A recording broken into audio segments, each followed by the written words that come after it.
Hello, everybody. Good morning. I'm Jerry Roth. I'm the president of UIA. Thank you so much for being here with us. I say good morning because I'm in San Francisco. I know that many of you are in other places around the world, including Europe. We have a wonderful panel today. This is part of a series of scientific sessions, Science and the Law, that we've been conducting all week, that will wrap up tomorrow on Saturday with a recap session. UIA has been very active this fall in our new season. We're all preparing for our virtual Congress, which I hope you'll look into and register for on October 28th, 29th, and 30th. We also have an exciting new initiative in the coming weeks. We have a series of Women Bar Leaders Day where we will invite speakers who are women bar leaders around the world to address our members. So we have a lot of exciting activity. Thank you for being here. And with that, I turn the baton over to Paolo Lombardi, one of my colleagues from UIA. Thank you, Paolo. Thank you, Jerry, and hello, everybody. And on behalf of the organizing committee, I'm very pleased to welcome you to this webinar. And our webinar is included as an official satellite event of the ESOF, the Euroscience Open Forum currently hosted in Trieste, that is a very nice city located in the northeast of Italy. The UIA has decided to take this extraordinary opportunity and bring together scientists and legal experts to discuss and debate key areas of common interest. So the challenging idea of this project is to create a dialogue between science and law. The world is changing at a very fast rate, and the legal community is trying to evolve at the same speed, with the aim to try to give some answers to new legal issues arising from the scientific progress. So this is the reason why a dialogue between science and law is needed, in our opinion. And as you know, our webinar of today is the last of 4 webinars organized in this project. In particular, during the webinars held in the last days, we discussed about unmanned vessels, for example, genetics, telemedicine, while today we will deal with environmental protection and climate change. The moderator of our webinar of today, acting as a speaker as well, is Andrew Grosso. Andrew is an attorney in Washington, D.C., practicing with his own firm. He has indeed a very huge CV because he has served as an assistant U.S. attorney for the United States Department of Justice. In addition to his law degree, which he obtained from the University of Notre Dame, he holds a Master of Science degrees in both physics and computer science from Rensselaer Polytechnic Institute. He is a member of the American Bar Association and the American Association for the Advancement of Science. He is a member of the American Physical Society, and he has served on its committee for the International Freedom for Scientists. He is currently on the National Policy Committee for the Association for Computing Machinery, for which he chairs the Law Subcommittee. So, Andrew, many thanks for being here today, and please, the floor is yours. Thank you.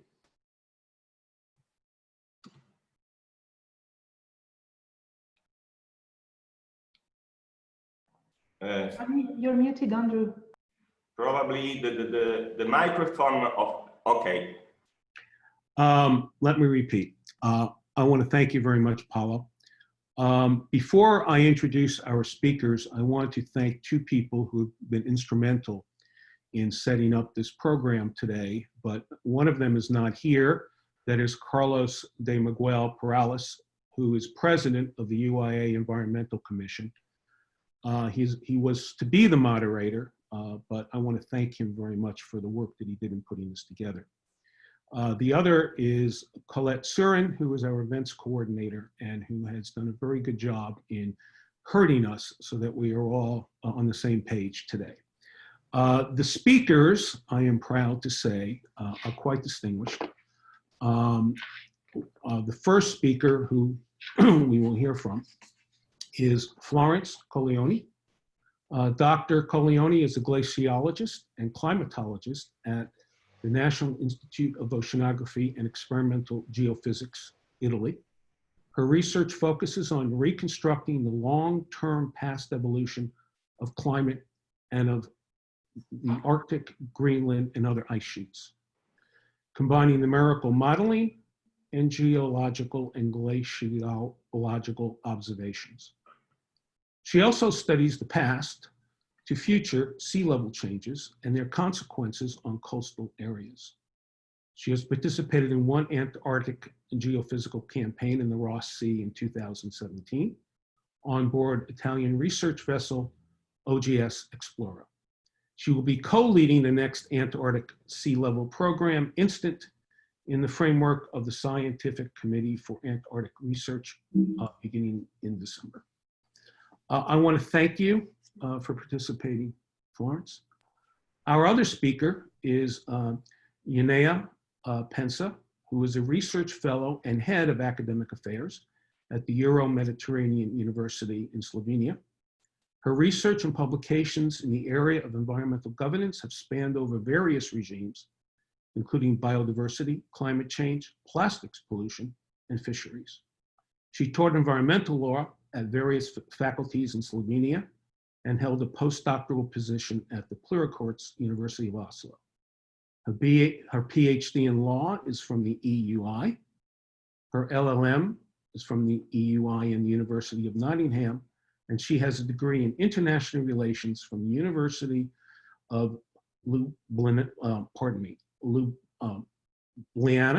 She is engaged in a policy dialogue in the Euro-Mediterranean region, particularly in the area of science and higher education cooperation, blue economy, and sustainability. I thank you very much. Now, as a note, we are going to take questions, but I would ask that you submit your questions as you think of them. Periodically, if the question is one that I think should be answered immediately at the conclusion of a particular speaker's talk, I will forward that question to her. If, on the other hand, I think it's one that is better addressed in the entire group, I will reserve it towards the end. With that being said, Florence, will you please begin? Well, I think Yanea should begin first. That's the order, right? All right, then we'll do it with Yanea.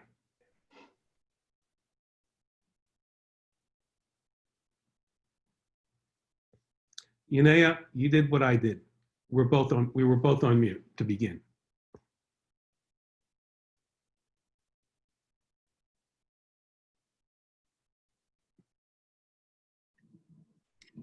That's because I couldn't find the button. It just disappeared, the unmute button. Thank you very much for the invitation to the entire association and to all the people that have been named who were really instrumental in bringing this webinar about. It is my pleasure to reflect on the issues that I am often thinking about and of course engage in as a scientist and as a scientist that works at the interface of policymaking and science, and to really reflect on the question that this webinar has posed to us, and that is to provide a scientific account of the challenges that societies are facing, and based on those, articulate expectations for the regulatory and policy framework. This is how I understood my task in this webinar, and so I have collaborated with other panel members in dividing the task because it was very clear from the beginning that among the many issues in the area of environment, we really need to focus on some of them and decide to concentrate our attention on some of the, on just a few topics. So as a panel, we decided to focus the presentations on where we stand in terms of climate change and the implications this has on our ecosystems and human lives. And then also the other big issue is biodiversity loss. Climate change, as vast as it is, has really come to trump the agenda, but it is far from the only challenge we face as societies. With most of the focus nowadays being put on climate change, that's thanks to the media and NGOs, which is really fantastic news. We're very happy to see it really come to the top of the political agenda. The other major concerns often slip under the radar. These are, there are of course other problems and other challenges that cannot be related to the emissions of greenhouse gases. There are issues such as air pollution, nitrogen pollution, where excess levels of nitrogen in water can cause issues in marine ecosystems, primarily through overstimulation of plant and algae growth, which is quite a big area, but not really being spoken about so much, and of course water scarcity. In my presentations, in my presentation one, sorry, I intend to focus on biodiversity and presenting the state of the art in terms of where we see the role for more or better law. Biodiversity and ecosystem services sustain the quality of air, fresh water, oceans and soils. It ensures climate regulations, and it provides us with food, materials, and energy. Not least, it has been established that the lost link between humans and nature is responsible for the outbreak of the current COVID-19 pandemic, and that strengthening our conservation of biodiversity will enhance our readiness for similar outbreaks of zoonotic diseases in the future. My approach to the issue was to be conscious of the nuances in the guiding question that was posed to the seminar. You can see that I'm an academic, I get picky about titles. I wanted to be more precise what it means when we talk about law's ability to respond to scientific challenges. And I think we should be clear that law is being made by lawyers, and that we have quite a that lawyers panel. have quite an active role to play in designing responses. And the second point I want to make is that when we talk about scientific challenges, we're talking about really societal challenges. We are not concerned about the challenges that scientific world is facing, but more about societal challenges that scientists are addressing. And that's an issue, in particularly when we speak about biodiversity, we should be aware that nature is capable to adapt very quickly to human-induced changes. Biological evolution can indeed be as rapid as to be seen in only a few years, which is really surprising to many of us. But the reason we're concerned about the loss of biodiversity is because it creates uncertainty for the humans and their choices. So these are the two things I wanted to single out and highlight before starting the substance. So there's an incredible amount of knowledge to be conveyed in the field of biodiversity loss and conservation. We would have to be selective about what to speak for the purpose of the webinar, but luckily, a most significant effort in synthesizing the corpus of knowledge has been made by IPBES, the Intergovernmental Panel for Biodiversity and Ecosystem Services. Just trying to change the slide.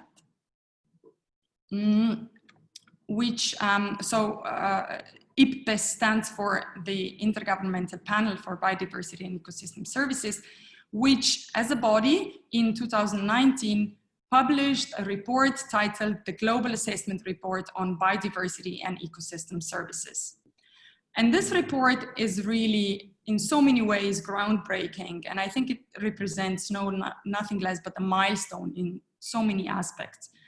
It comes almost 15 years after the last assessment of where we stand in terms of conserving nature. Millennium Ecosystem Assessment was produced in 2005, and then since 2005, there has been considerable progress in understanding of the functioning and benefits of biodiversity, and it's been just time to catch up on that progress. There has also been a considerable progress in understanding which approaches, behaviors, policies, and technologies work to protect biodiversity and which not. The report is also very authoritative. It has a special value because it has been adopted by representatives of more than 130 governments. IPBES is in a very unique position of being an independent scientific body. For instance, this report that we're discussing has been prepared by 150 scientists from all regions of the world and further supported by 350 contributing authors. But at the same time, the panel is enjoying the support of governments, of countries who are members of IPBES. So the report that was prepared by scientists was then endorsed by governments, and this gives it a very special significance. A particular feature of IPBES is an unprecedented involvement of different knowledge and belief systems. This exercise of the global assessment paid particular attention to integrating knowledge by indigenous and local communities. So with a wide support by governments and these non-state stakeholders that have so often been marginalized and felt excluded from discussions on biodiversity, the report, I believe, carries a high level of authority and legitimacy. And finally, the report is holistic and Colette, could you help me just move the slide, please, further? The report is very, no, sorry, just one back. That's right. The report is ambitious in the scope that it wanted to tackle. It presents the status and trends of the natural world, the direct and indirect threats to it, the social implications of these trends, and finally, scenarios of possible responses. And that's a huge amount of work that has been done, and I think we should really applaud all the panel members for that. Despite the enormity of the task and its complexity, the report is very accessible. In particularly, its summary for policymakers that has been written precisely for the purpose of distilling the key issues and making the policymakers read them on something about like 10 pages. So what are the key messages of this global assessment report? Nature and its vital contributions to people, which together embody biodiversity and ecosystem functions and services, are deteriorating worldwide faster than at any time in history.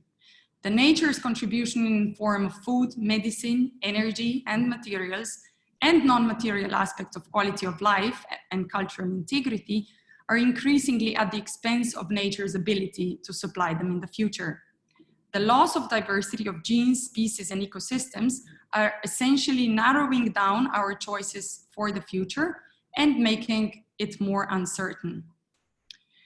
Direct and indirect drivers of change have accelerated during the past 50 years. The direct drivers of change are changes in land and sea use, direct exploitation of organisms, climate change, pollution, and invasion of alien species. And that was in the order of their impact. So the ones that I mentioned at the beginning are creating more pressures. The underlying causes driving the previously mentioned ones, or in other words, the indirect drivers of change, are societal values and behaviors that include production and consumption patterns, human population dynamics and trends, trade, technological innovations, and types of governance at all levels, so from local, national, and global level. What is important to recognize here is a very unequal distribution of development, use of resources, and pressures. It is made quite clear in the report that exclusion, scarcity, and unequal distribution of nature's contribution to people can fuel then further social instability and conflict. The third message of the report, and I'm just going to mention 4, so we're halfway through. Goals for conserving and sustainably using nature and achieving sustainability cannot be met by current trajectories. Goals for 2030 and beyond require a transformative change across economic, social, political, and technological factors. So we know that we have set as a society, as a global society, ourselves some of the goals, most notably Sustainable Development Goals, or SDGs. And these goals are integrated and indivisible. Negative trends in biodiversity and ecosystem services will undermine success in most, and it is estimated that around 80% of the targets will be affected. These targets are relating to poverty, hunger, access to water, climate, oceans, land, etc. So if we fail on biodiversity and ecosystem services, then we are about to fail on all the others, or a majority of the others. And finally, the last key message from this report is that nature can be conserved, restored, and used sustainably, and other societal goals can be met, but urgent and concerted action is needed. So the report is basically saying that it is not too late, and it goes even a step further. What should happen to bring about that transformative change? So who are the guys? This is a figure that I took from the report, and it is very, I hope the audience is able to see it. It basically represents some of the, it represents the impacts, the indirect drivers, direct drivers that I mentioned, but then it is focusing also on these guys that are trying to change the course of action. And who are these guys that have the potential to turn the tide? Transformative change is facilitated by innovative governance approaches, such as mainstreaming across governmental sectors, inclusive approaches that reflect plurality and ensure equity, informed governance that ensures co-production of knowledge, and adaptive approaches that ensure monitoring, learning from experience, and feedback loops. And these guys, that are the ones that I named, will be particularly successful if they target the leverage points, and these are the ones in the green triangle. And to be concrete, what are these leverage points? We must bring about the following changes. Enable the visions of good life that does not entail ever-increasing material consumption. Lower total consumption and waste, both through addressing population growth and per capita consumption as appropriate in each context. And we need to extend the notion of responsibility to include impact related to consumption.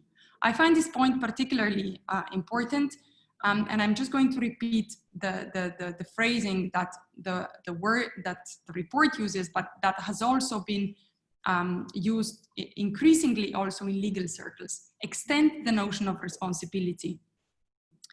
Next, we would need to address inequalities regarding income and gender, ensure inclusive decision-making and equitable sharing of resources, account for the impacts of local activities and long-distance trade, ensure that technological and social innovation contributes to protection of environment rather than its deterioration, and promote education, preservation of local knowledge, and support to science.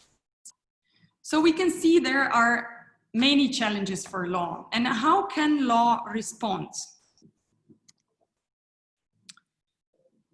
The UNEP has gathered together some of the leading specialists in the area of environmental law, and it has, in the same year, in 2019, produced this report, Environmental Rule of Law.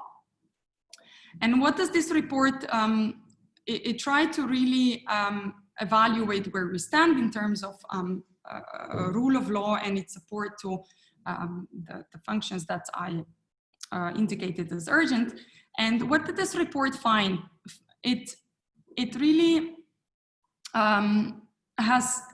it noted that while there has been a major growth in environmental laws and responsible agencies worldwide over the last 4 decades, that is essentially since 1970s, 1972, when we had the first major global conference on environment, the implementation and weak enforcement is a major issue that exacerbates environmental threats.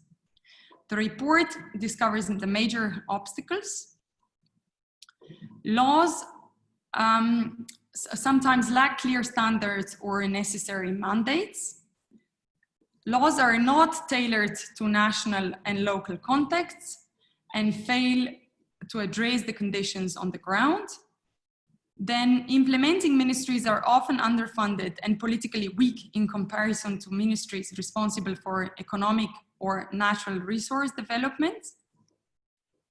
And where still environmental defenders are killed often and funding for civil society is restricted.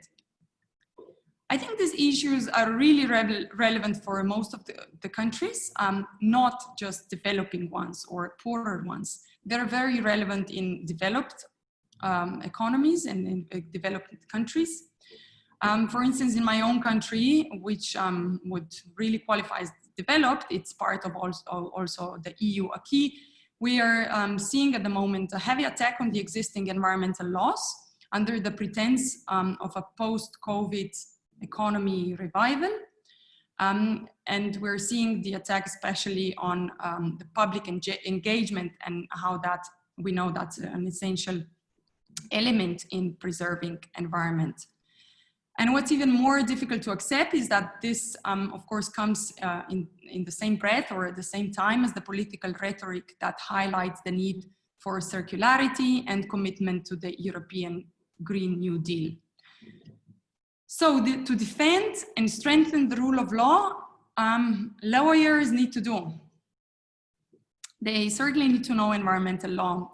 My impression is that there are a lot of lawyers that do simply not know about this corpus of knowledge and this corpus of law that exists to protect environment and the ecosystems that we have. Of course, you cannot defend what you do not know. They also need to engage in administrative and judicial actions. They need to be open to those actors that require legal support in these areas. They need to be watchful and vigilant and of course critical about changes in legislation and ensure they do not deteriorate. Actually ensure the emerging principle of non-regression. And then they need to help that principle of non-regression of environmental law to be fully accepted and applied. But I believe that the challenge for law goes further than defending the rule of law along these lines. I believe the message of the scientific report of IPBES is that strengthening the rule of law is not enough. Law and lawyers must become more actively engaged in the societal transformation towards a fundamentally new economy. And I think the key word of that report is really transformative change. We don't need incremental change. We need transformative change across all sectors and levels. And so when we're looking at a fundamentally new economy, that is a new future. That future is more equal for all. It's aware of the global embedded in interconnections. And it is less resource and energy intensive, it's less materialistic and non-extractive. And it is also one that is quite clearly decoupled from economic growth.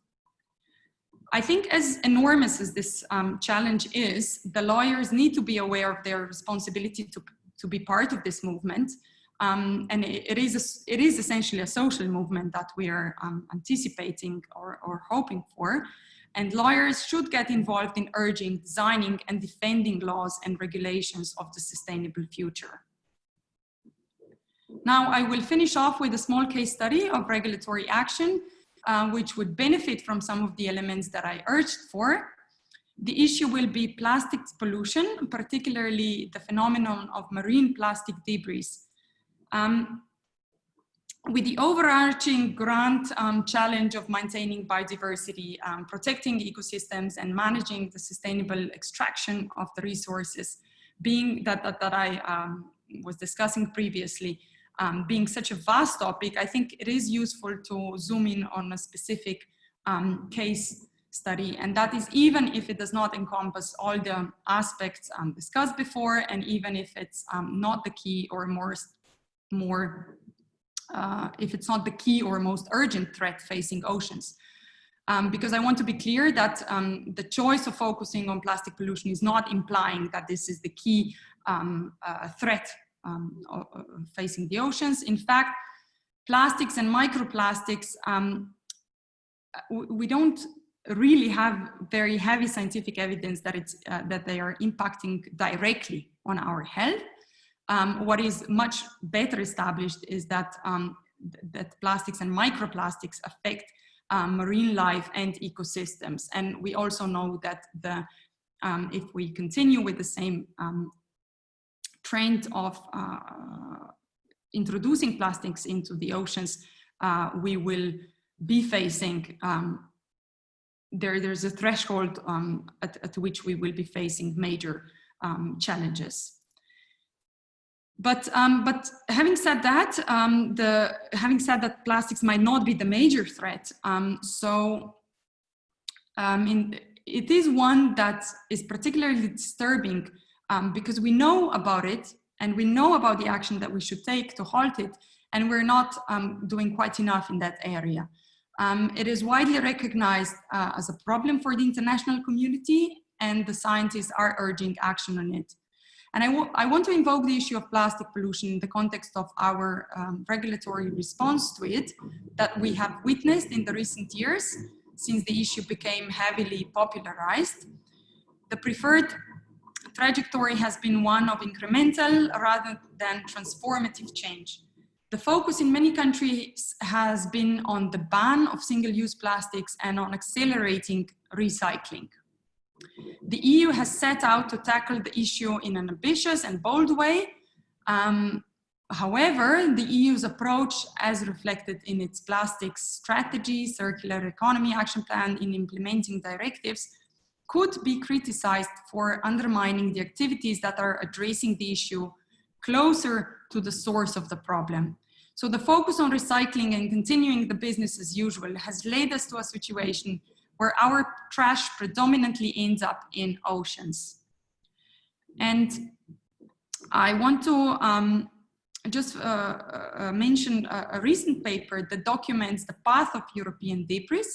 This paper finds that almost half of the plastics put on path for recycling in the EU is actually exported, mostly to countries with low levels of economic development in Southeast Asia, such as Bangladesh, Pakistan, and Vietnam. And a large percentage of that plastics, so if half of it is exported, a large percentage of that plastics, about 1/3, isn't actually being recycled. Waste management is expensive and countries often lack infrastructure. And the quarter of that that is not being recycled potentially ends up in oceans. So the authors claim that around 3% of the exported European plastics ended up in the ocean, suggesting that exported recycling has the potential to be an important pathway of plastic debris into the ocean that has so far not been accounted for. So what this paper is suggesting and what I'm highlighting here is that the true recycling rates may deviate significantly from rates reported by municipalities and then further on by nations and the rates that we as citizens probably are hoping for. And this case tells us that we may be deceived by regulatory action that is conceived as progressive. That's not all, I'm not sure that these are bad intentions, but it's just we're not doing enough in the area. European countries of origin should take greater responsibility for whom they export waste to. It's about being accountable for the products and the waste that we generate. As the pressures from human population growth are set to rise, and the overarching grand challenge is to maintain biodiversity, protect ecosystems, and manage the sustainable extraction of the resources. And that very much includes the oceans, which are so far not as explored and not as getting as much attention as terrestrial ecosystems. We must design better responses to challenges and be accountable for them. And that is my major message. Thank you very much. Thank you very much, Inea. That was extremely important to understand the scope of the ecological problems that we are both facing and causing. I would ask if now, Florence, if you can give us your talk about our climate and our oceans and our ice caps. Thank you, Andrew. Thank you, Inea. It was a very illuminating statements that you did on ecology. I will focus a bit more on climate changes and with a particular focus on sea level rise and the impact on our community. So I really like this picture. It has been taken by a young scientist in Australia, actually, and it was a bit provocative, but she put some panels on the beach to just definitely illustrate in situ the impact of sea level rise on the beaches. And coastal erosion is one of the problems that I will slightly tackle during these changes in this talk. So first, I wanted to provide a bit of framework about our current climatic conditions, what we know about climate change, actually. So we know that temperature, global mean temperature, has been rising more than 1 degree since the pre-industrial time.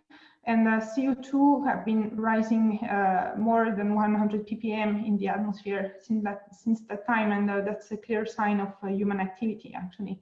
And the temperature rising with emission caused the sea level rise by more than 10 centimeters, but in total more than 20 centimeters since the beginning of the 20th century.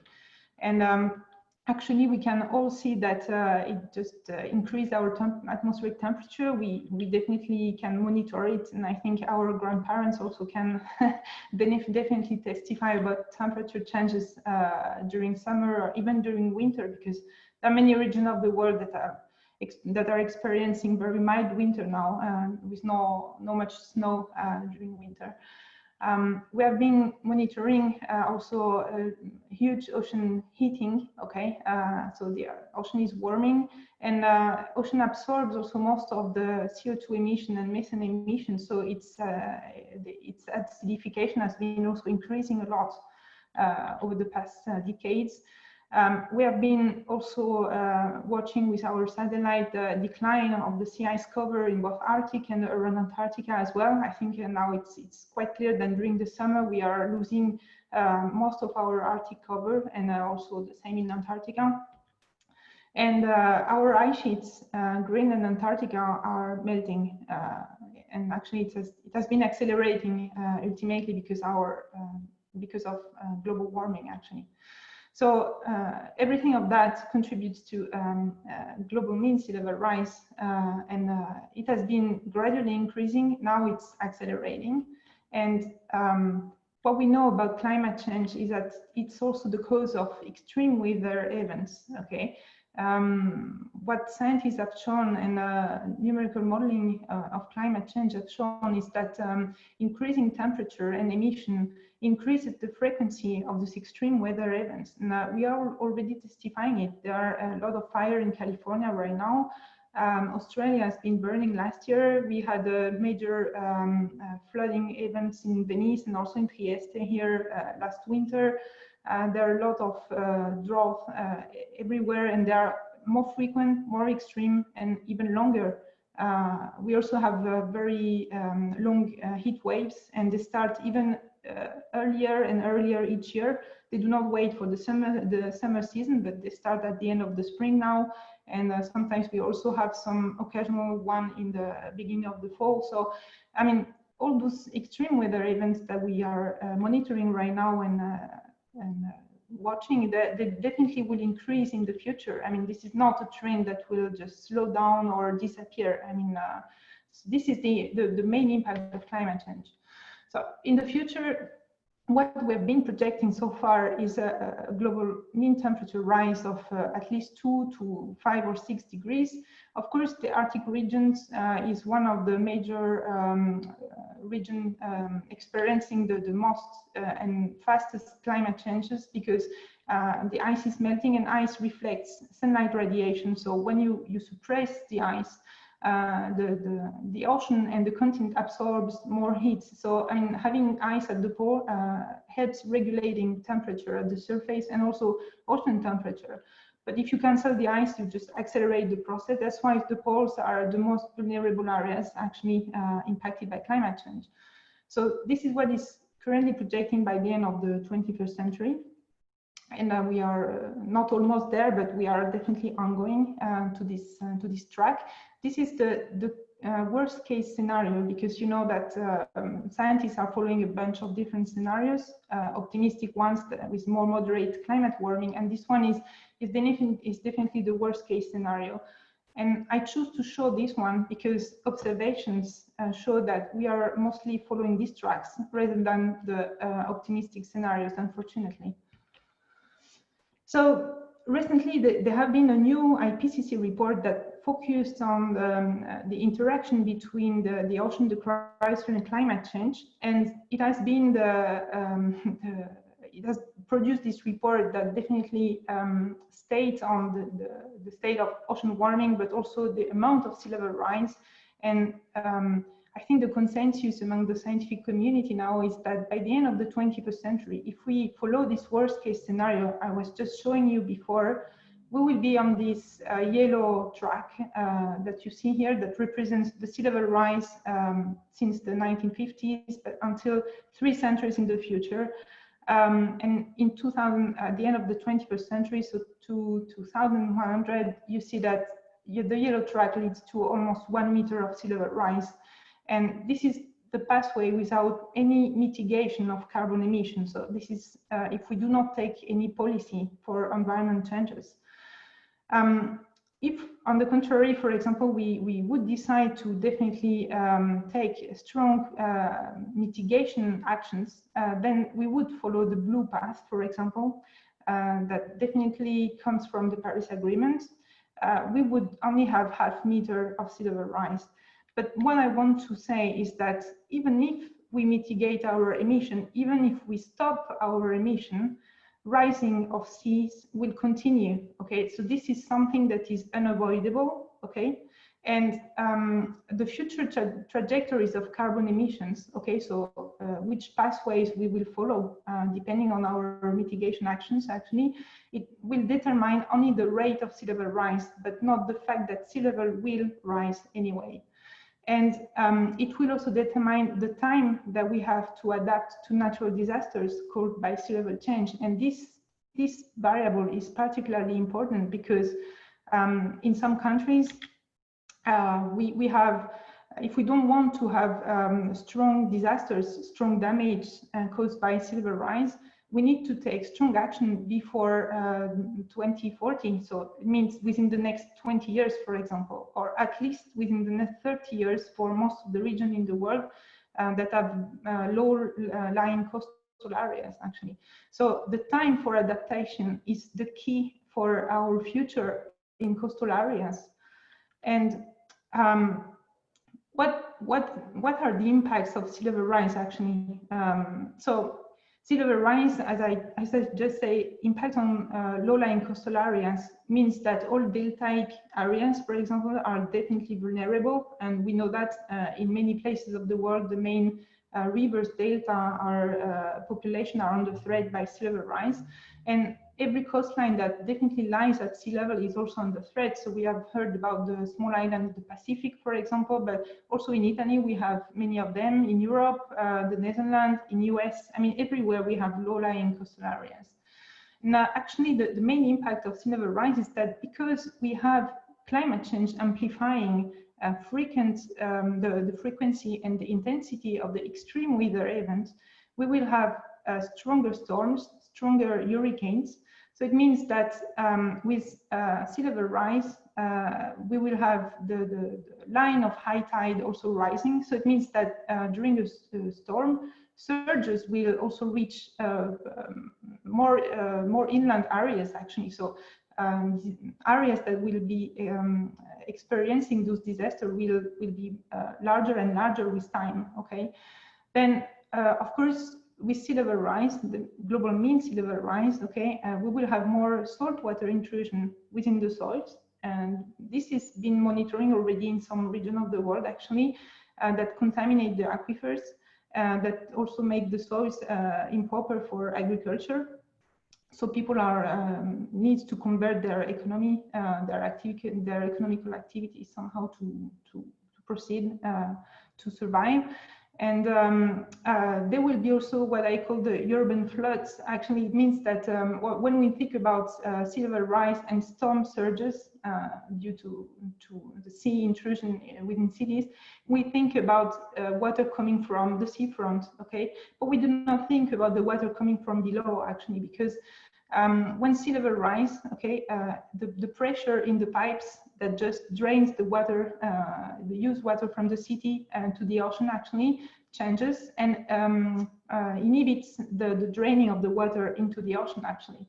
So it means that when sea level rise and with strong surges pushing the water into the city, also the used water just floods from within the city actually. And this happened to Trieste. We monitored this a lot last winter. Many people got very surprised about this phenomena because, yeah, they were more used to see the water coming from the sea directly. And many areas, much in the inner city, got really flooded during those storm surges. So this is something real, and this is something that now has been happening at least 2 or 3 times in Trieste this year. And it happens many times in Venice, for example. So anyway, so impact of sea level rise are very multiple, and thus they can cause human migrations, of course, because if some areas in the future will get permanently flooded because global mean sea level will rise anyway, it will not go down. So many land will be lost. So it will cause some people to be relocated somehow. And it also impacts a lot on our green and blue economy. Of course, I mean, it impacts on agriculture, it impacts on water resources, it impacts on fisheries, and it impacts on ecosystems. So there is all the sector of economical activity on the coastlines will be definitely impacted by the sea level rise.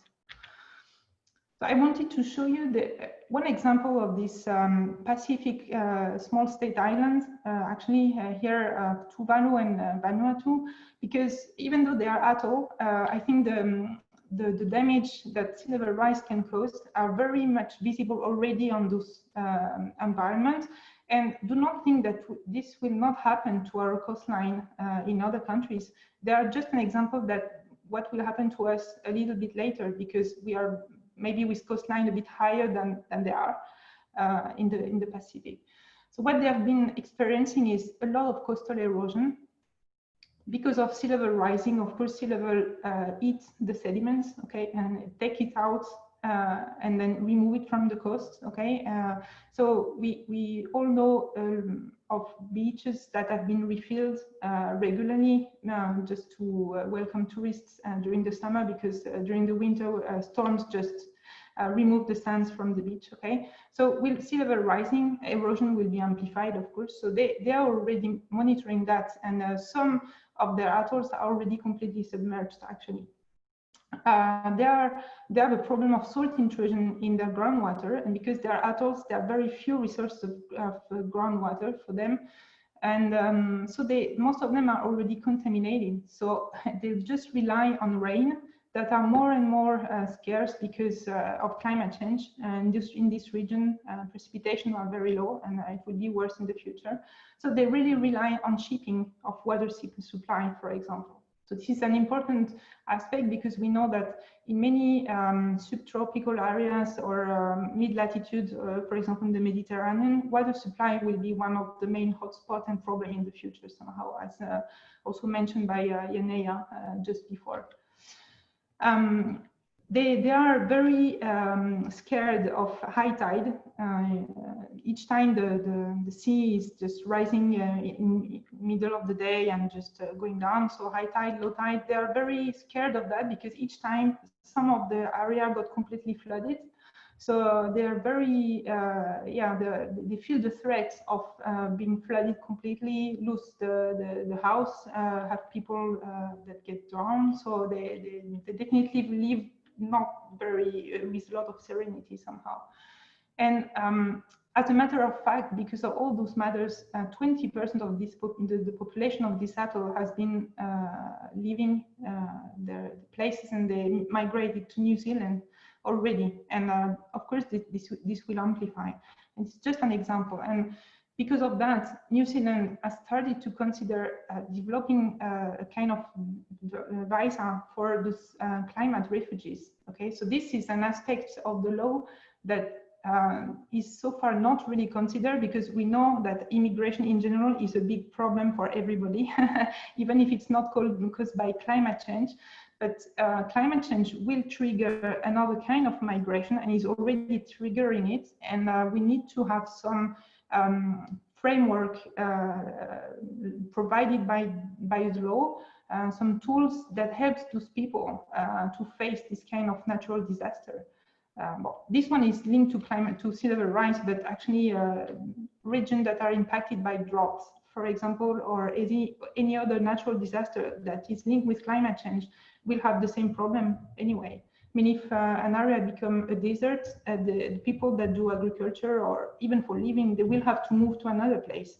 So if the country has a lot of territory, perhaps it will not be a problem to relocate the people. But if the countries are really small, and I think about, for example, Bangladesh or the Netherlands, this is the land they have, so they have to find solutions somehow. And the climate migration due to this natural disaster, they are monitored. And climate migration is seen as an adaptation action. But I have the feeling that in those decades, we have been talking less and less about mitigation, because mitigation implies political actions, implies economical changes, as I say Yanea before. And somehow climate migration is just practical, because you just relocate people, but you not really directly address the problem of climate change. And it has been, many people have been already migrating due to climate change. And of course, this trend will worsen in the future. That's a certitude. And the one link with sea level migration is particularly interesting, because as you see in this figure, this is a very long-term changes of sea level rise. So it's not the horizon at the end of the 21st century, but it's a bit beyond. And the country you see with the orange color, yellow color, or red color are the country that will need to relocate the people somehow in the future because of the sea level rise. And that's a problem, because of course in those countries that have coastlines, most of the population concentrates there, because it's sources for blue and green economy both. What is important now, I would like to come back a bit on the COP, because I said, yeah, okay, we try somehow to adapt, but we talk very few about mitigation. So COP was definitely talking about mitigation of climate change. And the Paris Agreement that many countries ratified at that moment stated that if we wanted to not experience too much damage or consequences from climate change, we should mitigate our emissions so that temperature would not rise beyond 2 degrees, with safety level at 1.5 degrees above pre-industrial level, remember that I say that we already have 1.3 degrees above pre-industrial level, so we are already there at this safety level from the COP21. Okay. So taking action to really meet the Paris Agreement implies a drastic reduction in carbon emission in any case. And since the Paris Agreement in 2015, there have not been a lot of progress about that. But even though we would try to meet the Paris Agreement, it will only slow down sea level rise. It will not stop it. Okay, this is what I just mentioned before. So this is an important fact. So anyway, we will have to mitigate because we don't want things to get worse, but we will also need to adapt somehow and find solution. And in this last IPCC report, so adaptation takes different forms because it depends on the different realities. Not all the coastline looks the same, not all the populations live the same way on the coastlines, and not all the activities are similar. But anyway, you have all those scenarios, okay, in which, for example, the country takes no response to definitely address sea level rise, or they try to protect building barrier, okay, or they try to really somehow protect and accommodate, so they just build, you know, this floating house. Somehow they rise the constructions, or an advance on the sea, so polarization of the sea, of the coastlines, or they definitely retreat, so abandon some part of the lands to the sea and then build again houses more inland, or they try to use the different ecosystem to mitigate and beat the impact of sea level rise. So all those scenarios anyway implies a lot of things for the law, and a lot of solutions will have to be found, and so tools from lawyers will have to be developed to address the problem of changes in the land use in the urban area and also outside for people that have economical areas outside. Changes in crop varieties, because now there are a lot of ethical questions when we try to adapt different plants from other countries, or if we try to invent new plants that are more resistant to climate changes, for example. So it's not only about addressing the economical part, but also the ethical part of scientific development and innovation. Yeah, and there will be some need to also make some norms about new buildings, new engineerings, and of course the main problem will be the migration of people, or the displacements, or the relocation, because all three words imply that people will be moving, but migration is voluntary, displacement is involuntary somehow, and perhaps unplanned, because a natural disaster just happens at some time, it was not planned, and people cannot live on their place. And or relocation, which is something that is planned, because we know that this land will not be able anymore in the future, so we need to relocate people. So I would say all the adaptation action that we will need to face climate change and sea level rise or other natural disaster will need a very strong law framework to help the people, but also to help the science developing new technologies, sustainable technologies, and new aspect actually that needs that scientists needs to really foster their own research, explore new technologies, and experiment somehow also, because well, I have few friends that have been given a part of the coastline in Italy to experiment some of the scientific theory, and I think it's not too bad. I mean, it depends what is the experiment, of course, but I think we need more and more support from law just to be able to really experience in situ what we are doing somehow.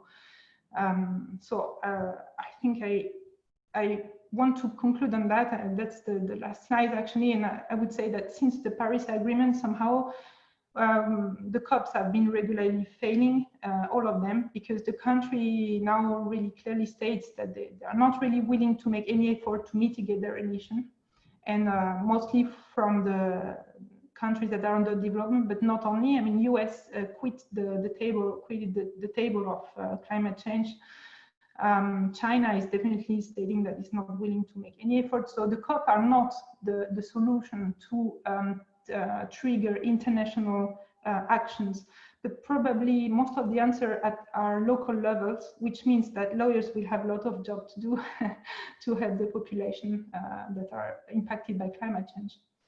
Thank you very much.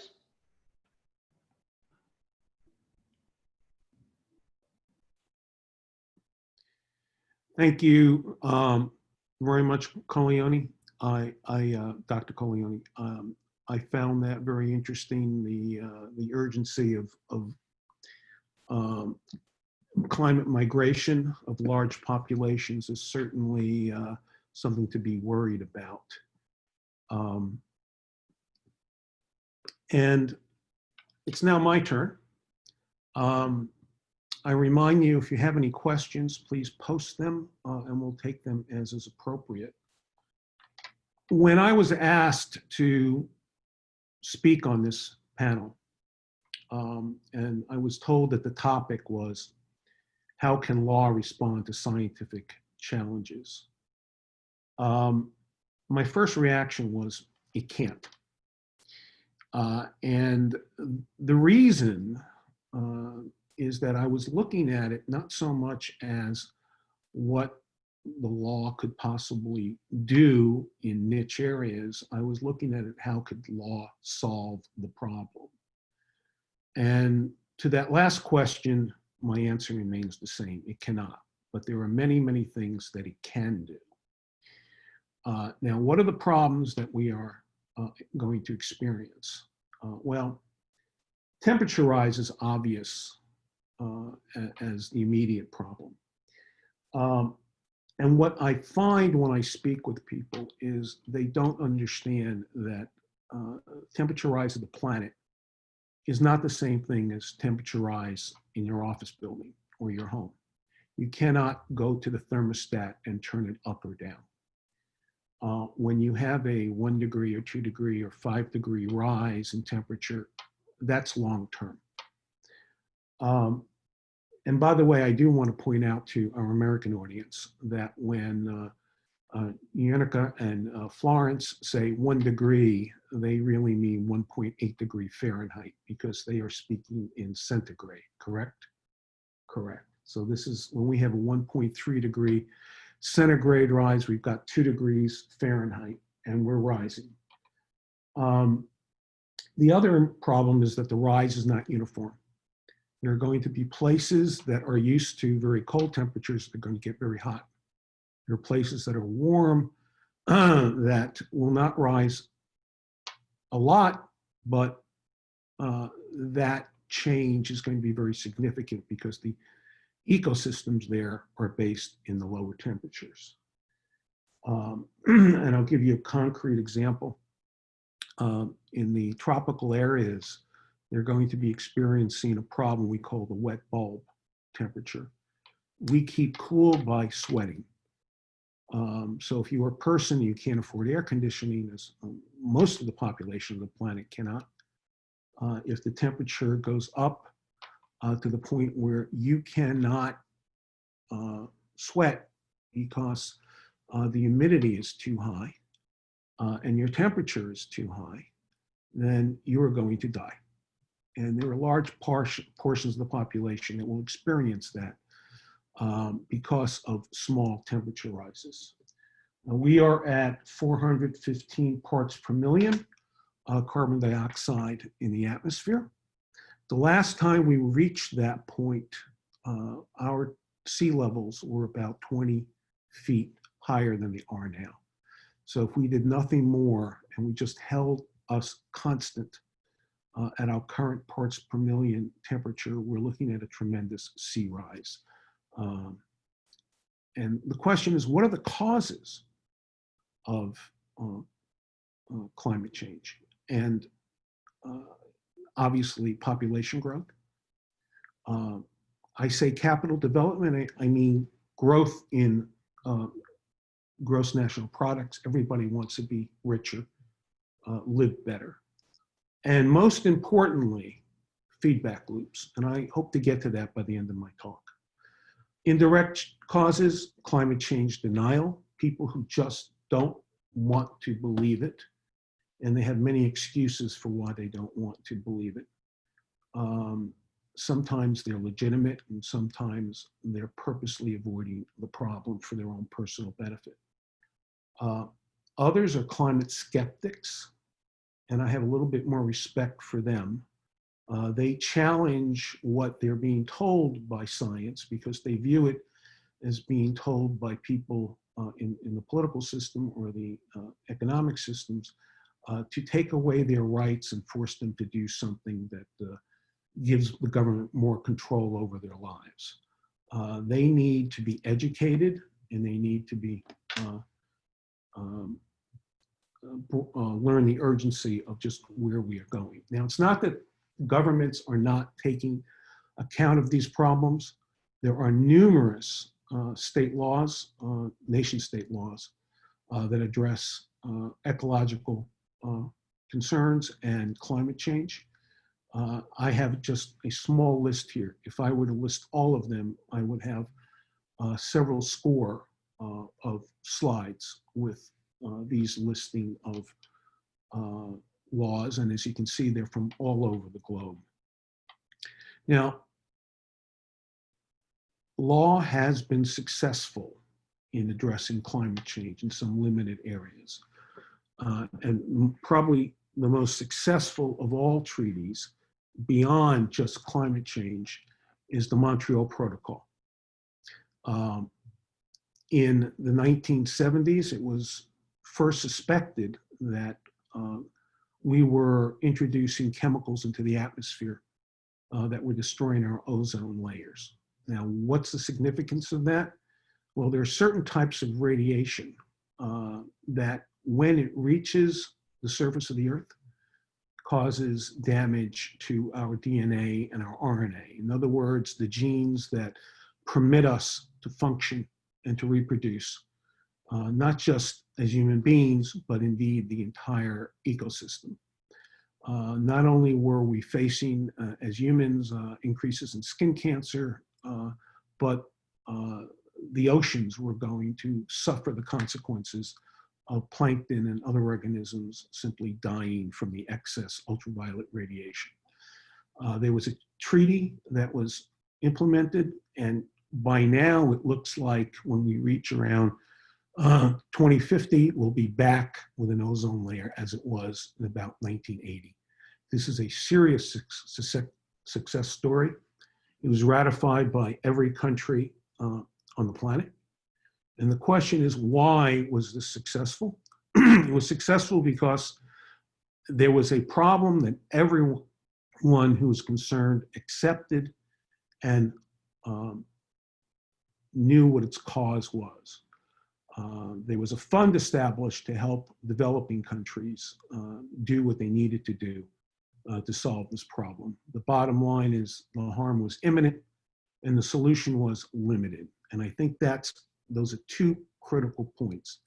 People could see what was happening, and what they were asked to do was something they could accomplish.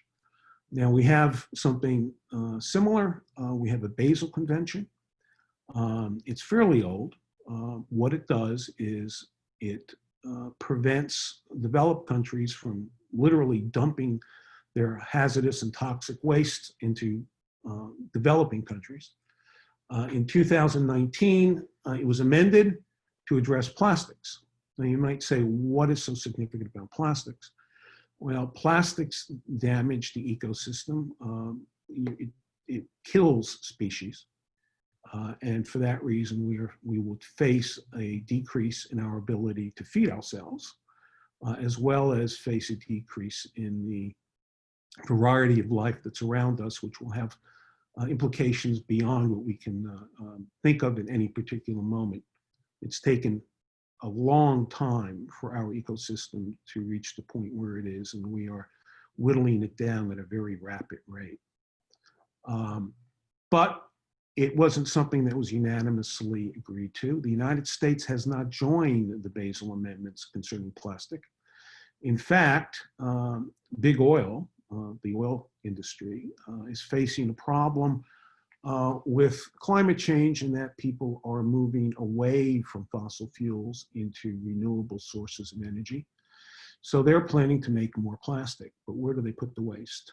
And Big Oil is lobbying the United States trade representatives to negotiate on a one-on-one basis with countries around the world, particularly in Africa, to accept their trash.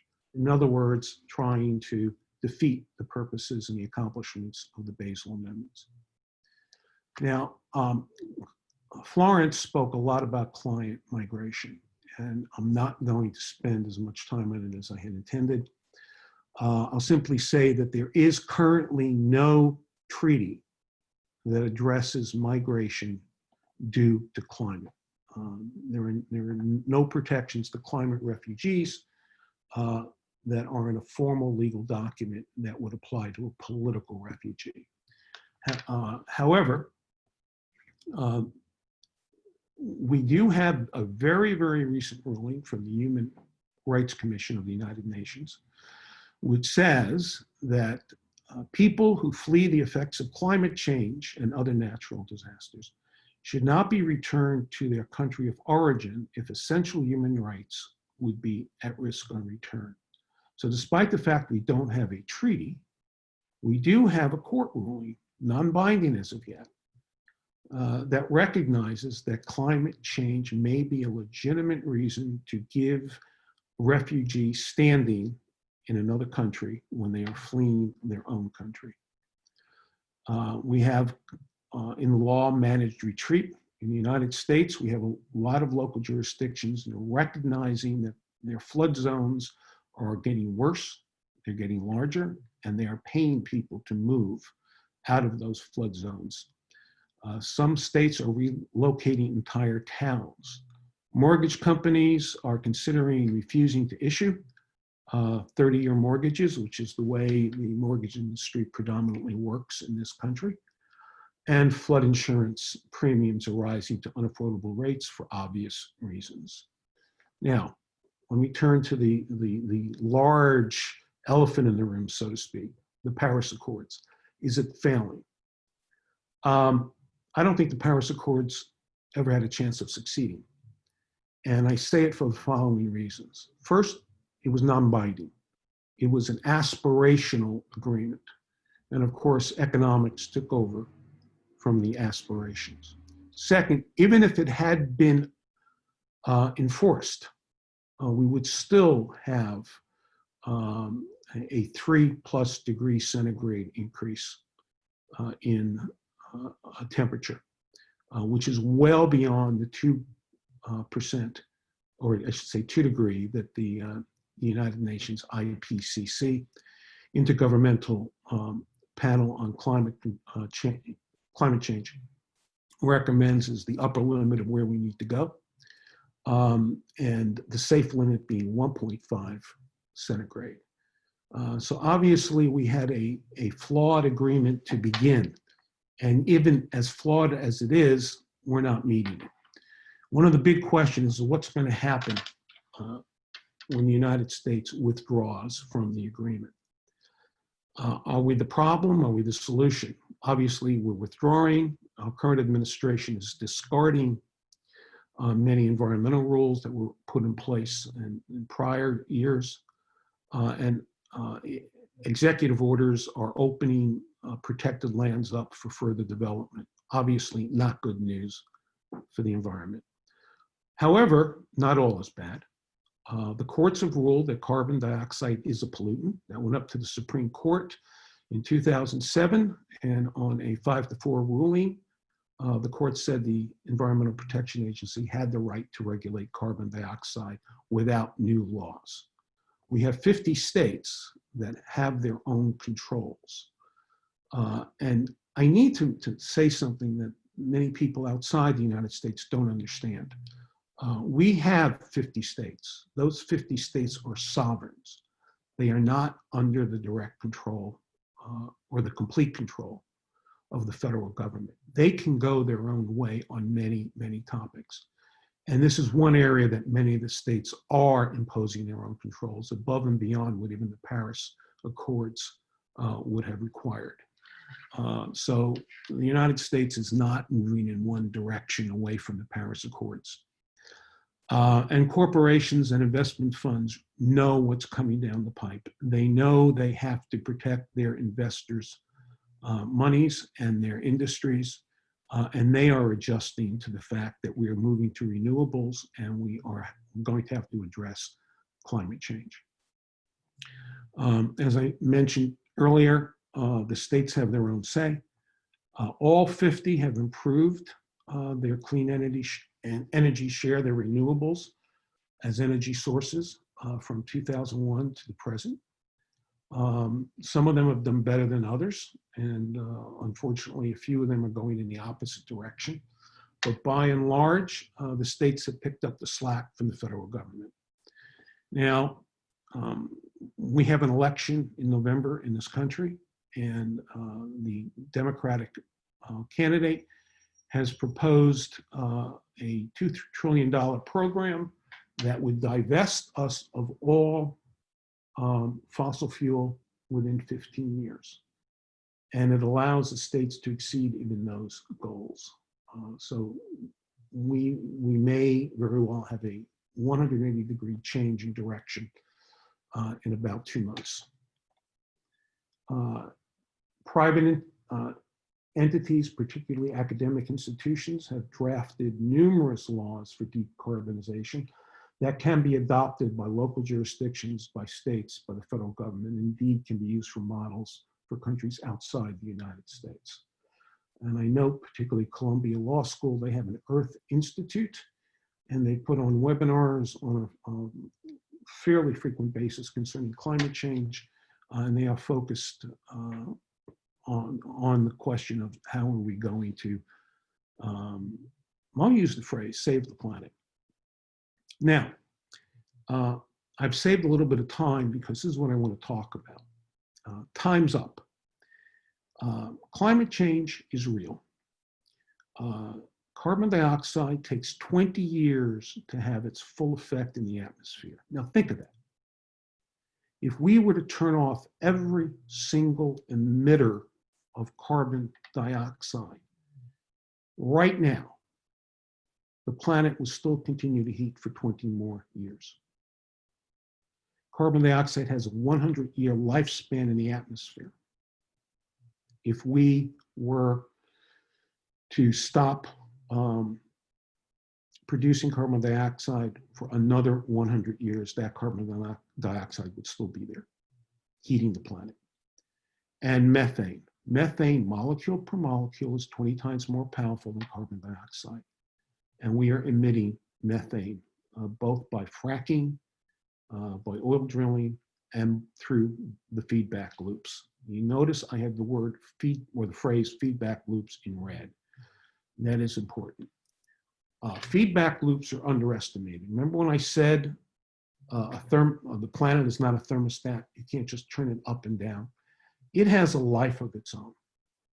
What it does is it moves from one steady state where it's comfortable with a certain temperature to a different steady state where it's comfortable at a different temperature. And when it gets rolling between those two places, it's very, very difficult for mankind to pull it back to a place that it likes. And I'll give you a concrete example. As Florence said, ice reflects, water absorbs. So we have an ice cap at the top of the world. It reflects sunlight. It keeps us cool. It's like an umbrella. Water, however, is dark. It absorbs sunlight. So the result is melting ice caps mean more heating, which means more melting, which means more heating, which means, and you get the picture. So that is a feedback loop. And absent trying to refreeze the Arctic, and I don't know how we could do that, that's going to continue. This is probably where methane has its biggest concern. Permafrost, that is land around the Arctic Circle that has been frozen for tens of thousands of years, if not millions. And there is a lot of organic material that is frozen in that ground. As long as it's frozen, it's fine. But when it warms the carbon dioxide and the methane there are released. And that is indeed what is happening. You notice a word there called clathrate. I have trouble pronouncing it. It is a methane water ice crystal, and there is a lot of it on the ocean shelves around the Arctic, around Siberia, Canada, Alaska. And as the water heats up, that clathrate dissolves. In fact, it's ice that can burn because the methane in it will burn if you take it up and ignite it. You can actually see an ice cube burning. And that methane is being released because we are warming the atmosphere. And again, it's a feedback loop. The warmer the atmosphere gets, the more we release, and the warmer the atmosphere gets. So this is my concern. Well, and this is also my concern. We're burning the rainforests. And we're doing it in Indonesia, in Brazil, other tropical forests are being burned. And these have been called the lungs of the planet. They remove carbon dioxide, convert it into wood, and they release oxygen. Well, as we burn them, we are we're absorbing less carbon dioxide, we're emitting less oxygen. At some point, between the increase in carbon dioxide, which has an adverse effect on how long plants will continue to grow, they'll kind of stop earlier because there's plenty of food, they don't have to worry about grabbing it, meaning looking at carbon dioxide as plant food. But when the temperatures rise, the forests will dry. And when they dry, they burn. So there is a real concern that we are reaching a tipping point in the Amazon rainforest, that the next fire will be one that will run through the entire forest and we will lose the Amazon. All right, I'm going to skip through this part. And here I am, back at the beginning. What is the role of law? As I said, law is not the solution. The solution will have to come from science. Is there a way we can start withdrawing carbon dioxide from the atmosphere? And do we have the political will to stop emitting it and to put the resources towards withdrawing it and taking other action that will solve our problems? But law is a bridge. Law can be used to mitigate the problems. Law will be able to maintain our societies. We're going to have to move from one location to the other. We're going to have to feed our people when areas that produce grain today turn to deserts. We're going to need laws to keep us in an ordered society. And we need laws such as the Montreal Protocol, even the Paris Accords, the Basel Declaration or amendments to slow the damage that we're doing and give us time so that the bulk of humanity will recognize just what a serious threat this is. And hopefully we'll have the time to take the action that we need. So I look at law not as a solution, but as a bridge. The world will change. There's nothing we can do to stop that now. The question is, what will it change to and how we will get there? Thank you. Any questions? We have one. All right, I'm going to put this one to Yanea. Mr. Michael Baggy from Tampa, Florida asks, what would be a better alternative to the Paris Accords? Right. I think the Paris Accord was actually the best solution in given the circumstances. I am not as critical as you are, although I appreciate and even to some extent subscribe to your view, Andrew. But there was so little expectations at some point and very little political will.